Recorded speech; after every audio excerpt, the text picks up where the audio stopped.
Hello, हाय, आदाब, नमस्कार, सत श्री अकाल, good morning everyone. Dear students, मैं अरुण तिवारी आप सभी का स्वागत करता हूं हमारे आपके प्यारे YouTube channel talent Hunt classes में। डियर स्टूडेंट्स, आज के इस वीडियो में हम लोग magnetic effect of electric current का पार्ट 4 देखने जा रहे हैं। पहले के अगर आप 3 पार्ट्स नहीं देखे हैं तो प्लेलिस्ट से जाकर उनको देख लीजिए, क्योंकि तभी आपको समझ में आएगा। ठीक है, तो आज पार्ट 4 में हम लोग कुछ और इंटरेस्टिंग चीज़ों के बारे में पढ़ने जा रहे हैं इस चैप्टर से जुड़े। पिछले 3 वीडियोस जो थे वो काफ़ी इंटरेस्टिंग थे। आई होप आपको सारे समझ में आए होंगे, और नहीं समझ में आए तो कमेंट करके बता दिए। इसमें एक कमेंट आया था पिछले वीडियो में, थर्ड पार्ट में, कि जो थर्ड केस था magnetic field due to a solenoid, वो आपको नहीं समझ में आया।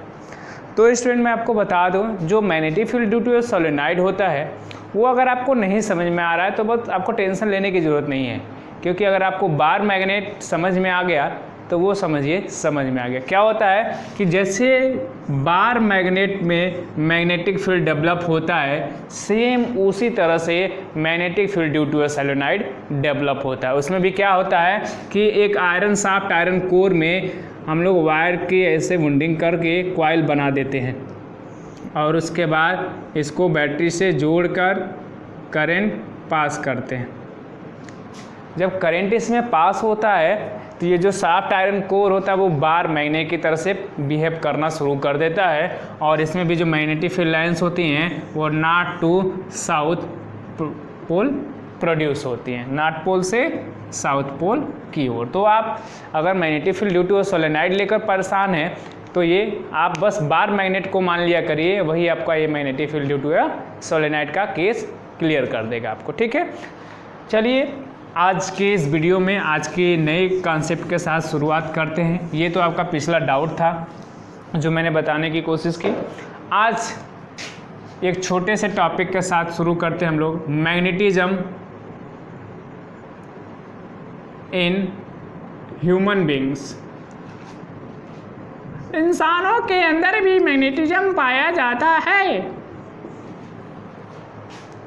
मैग्नेटिज्म इन ह्यूमन बींग्स, जैसे कि इससे पहले ऑरेस्टेड ने अपने एक्सपेरिमेंट के थ्रू बता रखा है कि जहाँ भी करंट फ्लो करता है उसकी वजह से मैग्नेटिक फील्ड प्रोड्यूस होता है। यानी जहाँ भी करंट होगा, यानी जहाँ पे, और करंट कहाँ प्रोड्यूस होगा, जहाँ पे आयंस होंगे, जहाँ पे फ्लो ऑफ आयंस होगा, आयनिक चार्जेस का फ्लो होगा, वहाँ पे करंट फ्लो करेगा, और जहाँ करंट फ्लो होगा उसकी वजह से मैग्नेटिज्म प्रोड्यूस होगा। उसी को तो हम लोग कहते हैं इलेक्ट्रोमैग्नेटिज्म। तो हमारी जो शरीर है उसमें ब्लड सर्कुलेट करता है, और उन ब्लड के सर्कुलेट करने की वजह से उसमें एक तरह से आयंस होते हैं जो सर्कुलेट करते हैं, जिसकी वजह से एक तरह का एक बहुत कम मैग्नीट्यूड का इलेक्ट्रिक करंट हमारे भी शरीर में भी फ्लो करता है। यानी हम लोग जो है एक तरह के एक पुअर कंडक्टर है जिसमें इलेक्ट्रिक करंट फ्लो करता है काफ़ी कम अमाउंट में। उस कम अमाउंट की वजह से ही सही, लेकिन एक मैग्नेटिज्म हमारे शरीर में भी ऑब्जर्व किया जाता है due to that amount of current. उस करंट की वजह से हमारे शरीर में भी मैग्नेटिज्म ऑब्जर्व किया जाता है। हमारे नर्व सेल्स में, नर्व्स में करंट फ्लो करता है due to flow of bloods, और उनकी वजह से उसमें एक तरह का मैग्नेटिज्म ऑब्जर्व किया जाता है। और इसका यूज़ मेडिकल में काफ़ी ज़्यादा होता है। जो मैग्नेटिक रेजोनेंस इमेजिंग यानी MRI आप लोग कराते हैं, MRI, वो इसी इफेक्ट का यूज करके किया जाता है। जब MRI किया जाता है यानी मैग्नेटिक रेजोनेंस इमेजिंग, यानी हमारे शरीर के अंदर का एक इमेज तैयार करता है ये टेक्निक, और इसमें यूज होता है मैग्नेटिज्म का, इलेक्ट्रोमैग्नेटिज्म का। जो हमारे शरीर में करंट फ्लो करती है उसका हेल्प लेके हमारे शरीर का एक इमेज बनाया जाता है अंदर का, और उसके हेल्प से डॉक्टर हमारे टिश्यूज़ को, अगर कहीं पे कोई प्रॉब्लम है तो उसको आइडेंटिफाई कर पाते हैं। सपोज करिए कि अगर कहीं पे कैंसरस टिश्यू बन रहे हैं या फिर कहीं पे क्लॉटिंग हो रही है तो वहाँ पे इमेज क्लियर नहीं आता है, क्योंकि वहाँ पे करंट नहीं फ्लो कर रहा है, और करंट फ्लो नहीं कर रहा है यानी वहाँ पे मैग्नेटिज्म नहीं मिलेगा, तो वहाँ का इमेज पे एक जगह पे आपको एक वाइट स्पॉट आने लगता है, जिसकी वजह से डॉक्टर को पता चल जाता है कि इस पर्टिकुलर पोजीशन पे इंसान के शरीर में यानी पेशेंट के शरीर में प्रॉब्लम है, जिसके बाद वो उसको सर्जरी के थ्रू या दवाओं के थ्रू ऑपरेट करके सही कर पाता है। यानी एमआरआई इस तरह के जो भी टेक्निक्स हैं उनमें बहुत यूज होता है ये मैग्नेटिज्म। ये दो पार्ट्स में सबसे ज़्यादा पाए जाते हैं इंसानों के शरीर में, एक ब्रेन और दूसरा हार्ट में। इंसानों के शरीर में सबसे ज़्यादा जो ब्लड होता है वो एक तरह से ब्रेन और हार्ट में, यहाँ पे मैग्नेटिज्म सबसे ज़्यादा ऑब्जर्व किया जाता है। तो अगर 2 ऑर्गन्स जो कि सबसे ज़्यादा मैग्नेटिज्म शो करते हैं वो हैं हमारे ब्रेन और हार्ट, ठीक है।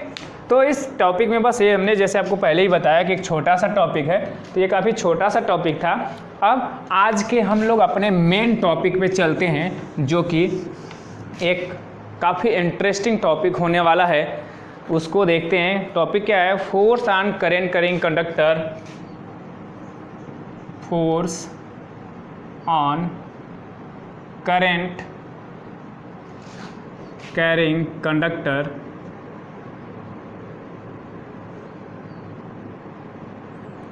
force on current carrying conductor placed in a magnetic field, placed in a magnetic field। Topic का नाम जो है वो तो बहुत बड़ा है देख पा रहे हैं यहाँ से वहाँ तक पूरा नाम है, लेकिन ये काफ़ी आसान टॉपिक है और इसी के साथ आपको कुछ हनी सिंह के इफेक्ट भी यहाँ पे देखने को मिलने वाला है, ठीक है। तो force on a current conducting conductor placed in magnetic field, मतलब एक मैग्नेटिक फील्ड में एक वायर जिस पे करंट फ्लो कर रहा है उस पर फोर्स लगता है, इसके बारे में हम लोग पढ़ने जा रहे हैं। तो हमने बताया कि अभी रिसेंटली कि ऑरेस्टेड ने बताया कि करंट की वजह से मैग्नेटिज्म प्रोड्यूस होता है, और जब मैग्नेटिज्म प्रोड्यूस होता है, जैसे कि एक एग्जांपल ले ले कि एक वायर है जिसमें करंट फ्लो कर रहा है, ठीक है, और वहीं पे एक मैग्नेटिक कंपास नीडल जिसको हैंग कर दिया गया, ऐसे फ्रीली हैंग कर दिया गया, लटकने के लिए छोड़ दिया गया है। जब एक वायर जिसमें करंट फ्लो करता है उसके पास ले जाते हैं तो उसके मैग्नेटिक फील्ड की वजह से ये जो हमारा कंपास नीडल है वो डिफ्लेक्ट होता है। क्यों डिफ्लेक्ट होता है? क्योंकि इस वायर की वजह से इस पर एक तरह का फोर्स लगता है जिसकी वजह से इसमें मोशन होने लगता है और कंपास नीडल हमारी डिफ्लेक्ट करती है। तो जो हमारे न्यूटन भैया ने थर्ड लॉ में दिया था कि अगर हम किसी ऑब्जेक्ट पे फोर्स लगाएंगे तो वो छोड़ेगा थोड़ी ना, वो भी इक्वल मैग्नीट्यूड का अपोजिट डायरेक्शन में फोर्स लगाएगा, यानी सेम केस इसी का अपोजिट।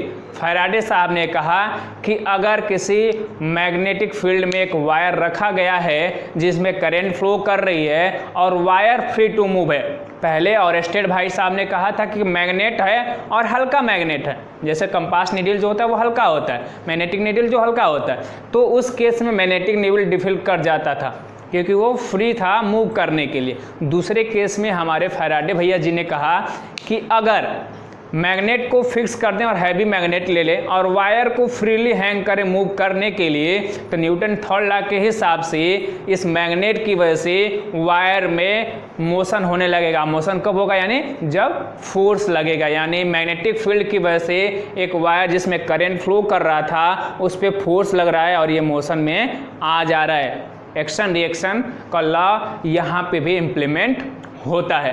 तो इस चीज़ों को वेरीफाई करने के लिए एक एक्सपेरिमेंट है जिसको हम लोग आप यहाँ पे समझ ही सकते हैं क्योंकि लैब है नहीं यहाँ पे कि हम आपको उसको करके बताएंगे, तो बस हम आपको समझा दें कि वो एक्सपेरिमेंट क्या है। वो एक्सपेरिमेंट जो है वो आपका जिस नाम से फेमस है वो है the kicking wire experiment.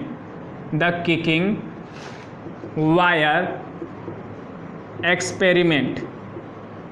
Kicking मतलब किक मतलब क्या होता है? मारना। जब वायर को मारा जाता है, धक्का दिया जाता है, किक, इसी से जुड़ा है। तो थोड़ा सा इसका डायग्राम आपके लिए बना दें, थोड़ा सा आप वेट करिए।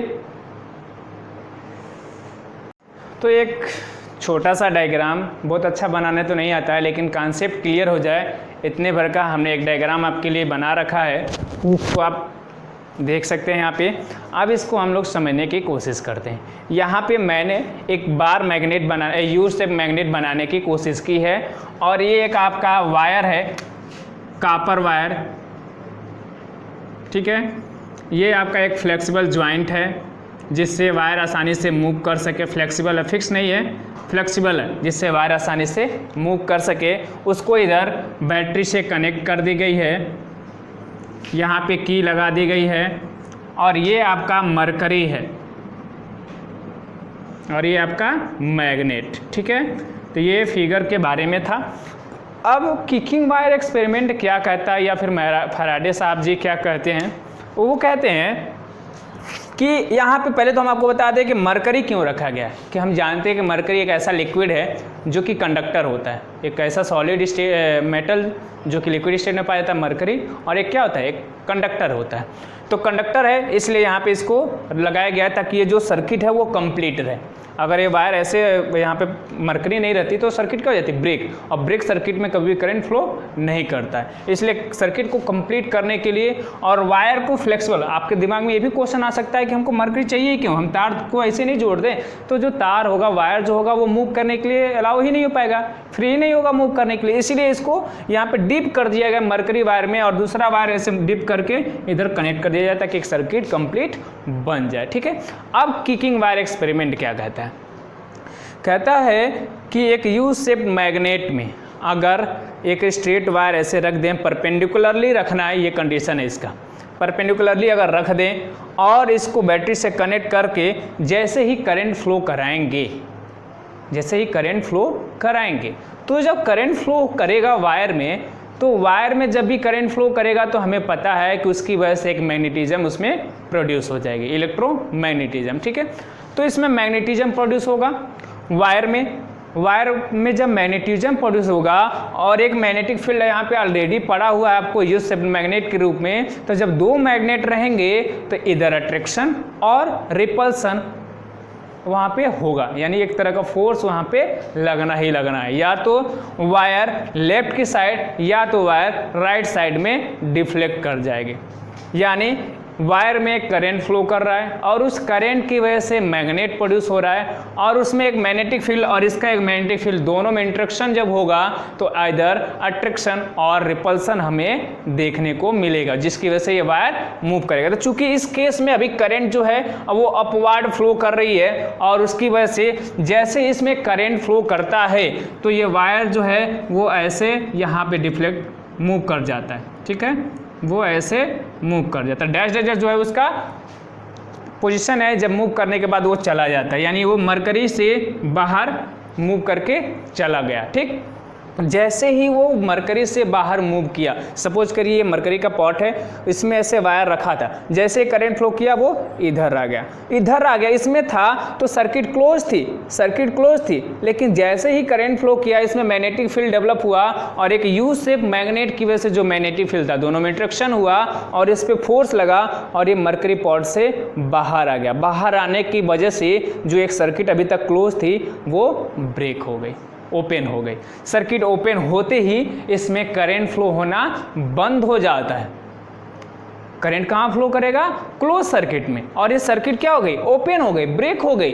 ब्रेक होने की वजह से करंट फ्लो होना बंद हो गया, तो इस पे जो फोर्स लग रहा था वो भी बंद हो गया। तो जब ये बंद हो गया और ये फ्लेक्सिबल जॉइंट है, तो वायर जो था वो अभी जो यहाँ पे आया था मोशन की वजह से वो फिर अपने पोजीशन पे चला गया, और जैसे ही गया तो फिर वो मरकरी में डिप हो गया, और फिर सर्किट क्लोज हो गई। फिर सर्किट क्लोज हुआ, फिर करंट फ्लो हुआ, फिर मैग्नेटिक फील्ड डेवलप हुआ, और फिर उसमें मोशन हुआ, फिर बेचारे को धक्का देकर भगा दिया गया, फिर उस पर मोशन लगा। जैसे भगाया गया उसने अपना एहसास दिलाया कि भाई तुम मुझे यहाँ से भगा रहे हो, लो करंट फ्लो होना बंद, मैग्नेटिक फील्ड बंद।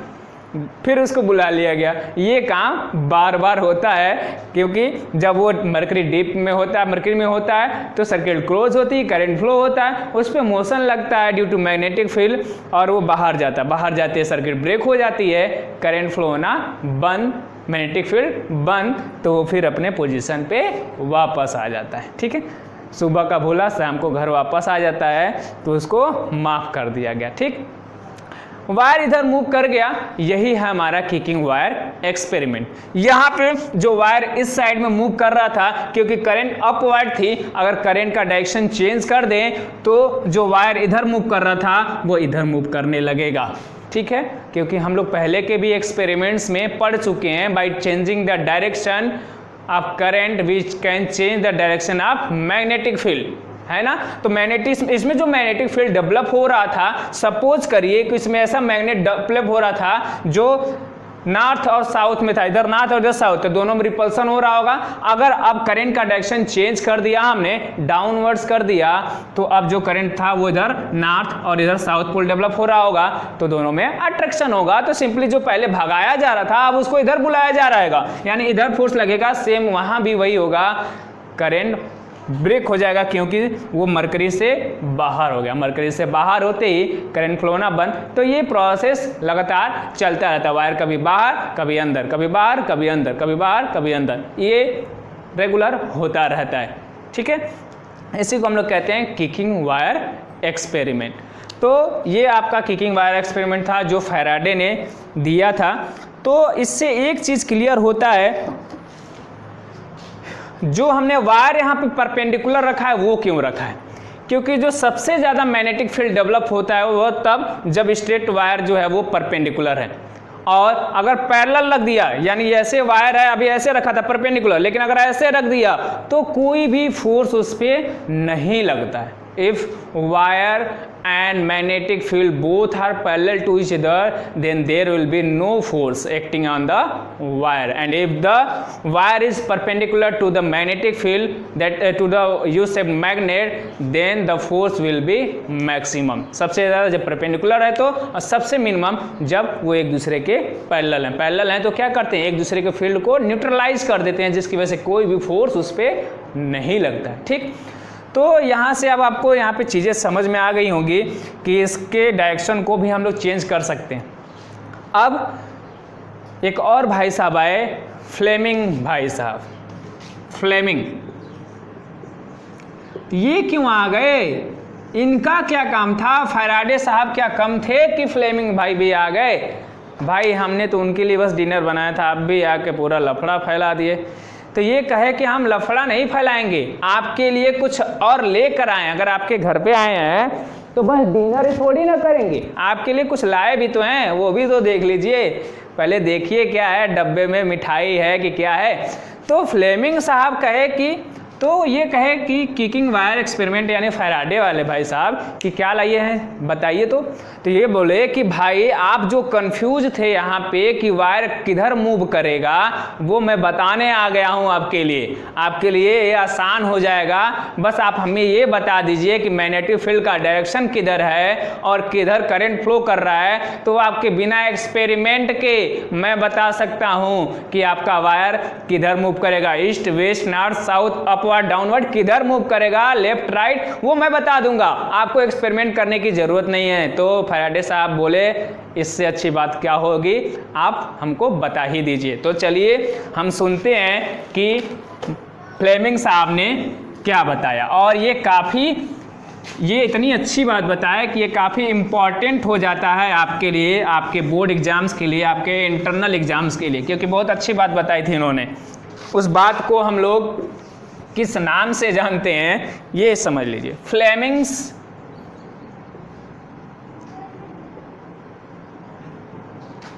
Left hand rule. Left hand rule, Fleming भाई साहब का बाएं हाथ का नियम, फ्लेमिंग्स लेफ्ट हैंड रूल।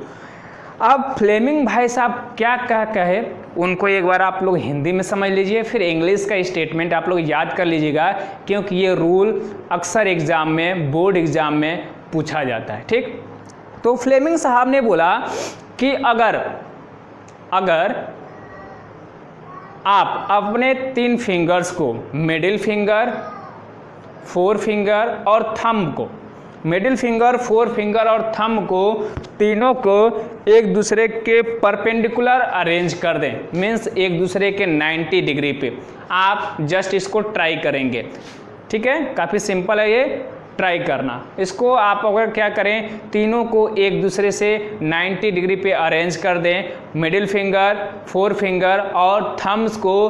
तो उन्होंने क्या कहा कि अगर आप ऐसे कर पा रहे हैं तो आपका जो फोर फिंगर है अगर वो करंट की डायरेक्शन बता रहा है और मैग्नेटिक फील्ड का डायरेक्शन, अगर आपका फोर फिंगर अगर मैग्नेटिक फील्ड का डायरेक्शन बता रहा है और मिडिल फिंगर आपका अगर करंट का डायरेक्शन बता रहा है, क्योंकि दोनों एक दूसरे से परपेंडिकुलर होते हैं, ये एक दूसरे से परपेंडिकुलर हो गया 90 डिग्री पे, ठीक है।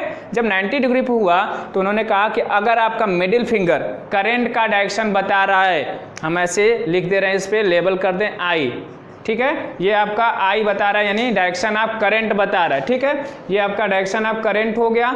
और ये अगर मैग्नेटिक फील्ड का डायरेक्शन बता रहा है एम, तो उन्होंने कहा फ्लेमिंग्स भाई ने कि इसके परपेंडिकुलर जो तीसरी थंब है, फिंगर है थंब, वो आपका बताएगा फोर्स का डायरेक्शन। आप याद कर लीजिए, force, magnetic field, current, F M I. F M सुना है या आपने, एफ एम सुनते भी आप हैं, अच्छे अच्छे गाने आते हैं, आरजे आते हैं, आरजे रौनक भाई साहब भी आते हैं, उनके एंटरटेनमेंट भी आते हैं। तो एफ एम आई याद रख लिए कि एफ एम आई, आज भले आई लेना आई लाए, एफ एम आई, ठीक, F M I, force, magnetic field, current.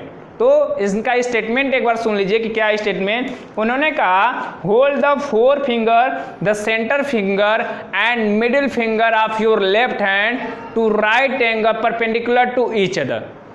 Hold your thumb, middle finger and forefinger of your left hand perpendicular to each other, यानी तीनों अपने फिंगर्स को परपेंडिकुलर रखिए एक दूसरे से। Then if your forefinger point to the direction of magnetic field and middle finger points to the direction of electric current, then the direction to which thumb will be the direction of force. यानी अगर आप अपने middle finger को current के direction में रख दें और अगर फोर फिंगर को मैग्नेटिक फील्ड के डायरेक्शन में रख दें, तो थंब जिस डायरेक्शन में होगा वो आपका फोर्स का डायरेक्शन होगा, ठीक है, एफ एम आई। तो ये है फ्लेमिंग्स लेफ्ट हैंड रूल। इस रूल का यूज कहाँ पे होता है, तो to find the direction of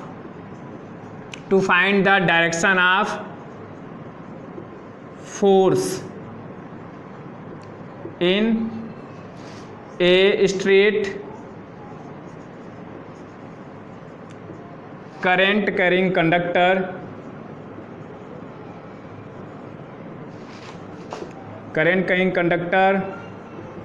placed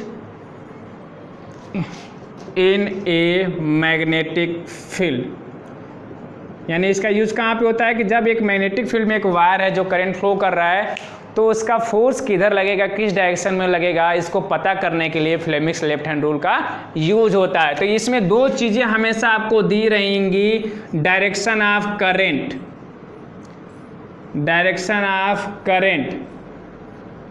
और दूसरा डायरेक्शन ऑफ मैग्नेटिक फील्ड।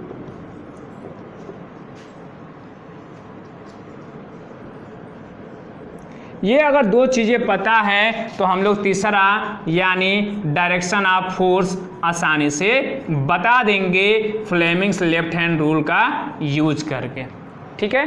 कैसे, इस पे एक दो क्वेश्चंस देख लेते हैं ताकि आपके कॉन्सेप्ट अच्छे से क्लियर हो जाए, ठीक है। तो हम क्वेश्चन लेते हैं आपके बुक से, लेकिन उससे पहले आपको कुछ चीजें ध्यान में रखना है, जो आप पहले पढ़ चुके हैं वो याद रखना है।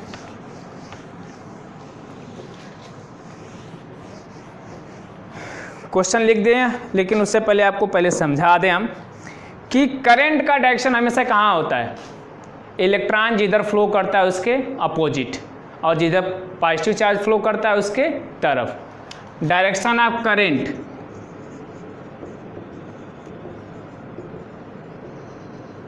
हमेशा किधर होगा, दो केस में, एक टुवार्ड्स पॉजिटिव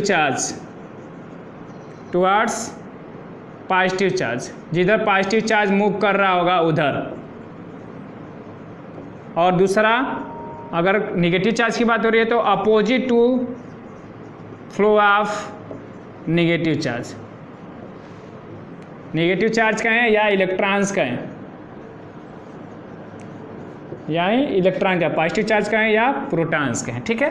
तो ये दोनों चीज़ें आपको याद रखना है, फिर आप अब जो हम क्वेश्चन कराने जा रहे हैं वो आप आसानी से कर पाएंगे। तो हम पॉज लेके क्वेश्चन लिख ले जरा। तो क्वेश्चन हमने लिख दिया है।